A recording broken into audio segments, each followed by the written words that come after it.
എന്നാൽ നമ്മുടെ കുട്ടികൾ അവരുടെ പഠനത്തിൻ്റെ ഭാഗമായി നീറ്റ് പരീക്ഷയൊക്കെ എഴുതേണ്ടതിനു വേണ്ടി വലിയ തയ്യാറെടുപ്പാണ് നടത്തുന്നത്. രാപ്പകൽ നല്ല കഠിനാധ്വാനം നടത്തി പഠിച്ച് പരീക്ഷയ്ക്ക് തയ്യാറെടുക്കുകയാണ്. ആ കുട്ടികൾ നല്ലൊരു ഭാഗം നമ്മുടെ സമൂഹത്തിലെ ഇടത്തരക്കാരുടെ കുടുംബങ്ങളിൽ നിന്നുള്ള കുട്ടികളുമുണ്ട്. ഈ കുട്ടികൾ അധ്വാനിച്ചത് വെറുതെയാകുന്ന അവസ്ഥ വന്നു. ആ പരീക്ഷയുടെ ചോദ്യപേപ്പർ പരീക്ഷയ്ക്ക് മുൻപ് തന്നെ സ്വാധീനമുള്ള ആളുകൾക്ക് കിട്ടുന്ന അവസ്ഥയുണ്ടായി. വലിയ അഴിമതിയാണ് അതിന്റെ ഭാഗമായി അരങ്ങേറിയത്. രാജസ്ഥാനിലെ ബിജെപിയുടെ പ്രധാനപ്പെട്ട ഒരു നേതാവ്, ഭാരതീയ ജനതാ യുവമോർച്ച നേതാവ് ആയിരുന്നു ഈ പരിപാടിയുടെ സൂത്രധാരകൻ, നേതൃത്വം വഹിച്ചത്. പക്ഷേ നമുക്കാർക്കും ആ മനുഷ്യന്റെ പേര് വേണ്ടത്ര മനസ്സിൽ നിൽക്കില്ല. കാരണം ആ പേര് ആ രീതിയിൽ രാജ്യത്ത് പ്രചരിപ്പിക്കേണ്ടവർ പ്രചരിപ്പിച്ചില്ല. അത് ബിജെപി സർക്കാർ സ്വീകരിച്ച സമീപനത്തിന്റെ ഭാഗമായിരുന്നു. ബിജെപി സർക്കാരിന് ഈ കുറ്റവാളികളെ സംരക്ഷിക്കാനായിരുന്നു താല്പര്യം. ഇത് കടുത്ത അതൃപ്തി ഈ കുട്ടികളിലും കുട്ടികളുടെ കുടുംബങ്ങളിലുമുണ്ടാക്കി. നിർഭാഗ്യകരമായ ചില സംഭവങ്ങൾ ഇത്തരം പരീക്ഷാ ചോദ്യപേപ്പർ പ്രശ്നത്തിൽ താങ്ങാനാകാതെ ആത്മഹത്യ ചെയ്ത കുട്ടികൾ, അത്തരത്തിലുള്ള നിരവധി പ്രശ്നങ്ങൾ ഉയർന്നു വന്നു. ഇതിന്റെ ഭാഗമായി കുട്ടികൾക്കും രക്ഷാകർത്താക്കൾക്കും കുടുംബങ്ങൾക്കാകെയും വലിയ തോതിലുള്ള മാനസിക പീഡനം ഏൽക്കേണ്ടതായി വന്നു.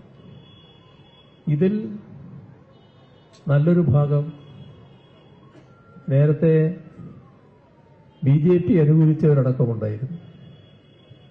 എന്നാൽ തങ്ങളുടെ അജണ്ട തങ്ങൾ ആഗ്രഹിക്കുന്ന രീതി നടപ്പാക്കുകയും പിന്നീട് തങ്ങളുടെ അജണ്ട അനുസരിച്ച് തന്നെ വർഗീയ പ്രചരണങ്ങളും മറ്റും നടത്തി ആളുകളെ തങ്ങൾ ആഗ്രഹിക്കുന്ന വഴിക്ക് തിരിച്ചു കൊണ്ടുവരാമെന്ന ചിന്തയായിരുന്നു എല്ലാ കാലത്തും RSSനും BJPക്കും ഉണ്ടായിരുന്നത്. ഇവിടെയാണ് ഒരു മാറ്റം സംഭവിക്കുന്നത്. ആ മാറ്റം ഇന്ത്യൻ ജനാധിപത്യത്തിന്റെ കരുത്താണ് കാണിക്കുന്നത്. നേരത്തെ ആ കരുത്ത് പ്രകടമായതാണ് 1977. അന്ന് ഇന്ദിരാഗാന്ധി തന്റെ അധികാരം നിലനിർത്തുന്നതിനു വേണ്ടി സ്വീകരിച്ച അമിതാധികാര നടപടികൾ, അതിന്റെ ഭാഗമായി രാജ്യത്താകെയുണ്ടായ നമ്മുടെ രാജ്യത്തിന്റെ ജനാധിപത്യ വ്യവസ്ഥയ്ക്ക് അങ്ങേയറ്റം ദോഷം വരുത്തിവെച്ച നടപടികൾ, അതിനെതിരെ ഇന്ത്യൻ ജനാധിപത്യവാദികൾ ശക്തമായി രംഗത്ത് വന്നു. അതിന്റെ ഭാഗമായിരുന്നു അവരുടെയും കോൺഗ്രസിന്റെയും ആ തെരഞ്ഞെടുപ്പിലെ പരാജയം. ഇപ്പോ നമ്മുടെ രാജ്യത്തെ യുവത വലിയ തോതിലാണ് രംഗത്തിറങ്ങിയത്. CJP ആണ് ആദ്യഘട്ടത്തിൽ ഇതിനെതിരെ പരസ്യമായി രംഗത്ത് വന്നത്. പക്ഷേ ഒട്ടും താമസമില്ലാതെ തന്നെ നമ്മുടെ രാജ്യത്തെ യുവജന വിദ്യാർത്ഥി സംഘടനകൾ, പ്രത്യേകിച്ച് ഇടതുപക്ഷ വിദ്യാർത്ഥി യുവജന സംഘടനകൾ ആ പ്രക്ഷോഭത്തിന്റെ ഭാഗമായി മാറി. വലിയ തോതിൽ ആ പ്രക്ഷോഭം വളർന്നു വരികയുണ്ടായി. നമ്മുടെ രാജ്യത്തിന്റെ യുവതയുടെ കരുത്താണ് പ്രകടമായത്. ഡൽഹി രാജ്യതലസ്ഥാനം വൻപിച്ച സമരകേന്ദ്രമായി മാറി. ആ സമരം പ്രക്ഷോഭം ശക്തിപ്പെടാതിരിക്കാൻ അതിനാളുകളുടെ എണ്ണം കുറക്കുന്നതിനായി വഴിവിട്ട എല്ലാ നടപടികളും BJP സർക്കാർ സ്വീകരിച്ചു. കമ്മ്യൂണിക്കേഷൻ സിസ്റ്റം തകരാറുകളിലാക്കി, ആശയവിനിമയത്തിനുള്ള അവസരമില്ലാതാക്കി, യാത്ര ചെയ്യാനുള്ള സൗകര്യങ്ങൾ പൂർണ്ണമായും ഇല്ലാതാക്കാൻ നിലയെടുത്തു. അതോടൊപ്പം പ്രക്ഷോഭത്തിൽ പങ്കെടുക്കുന്നവർക്ക് നേരെ അതിക്രൂരമായ മർദ്ദനം അഴിച്ചുവിട്ടു. ഭീകരമായ മർദ്ദനം.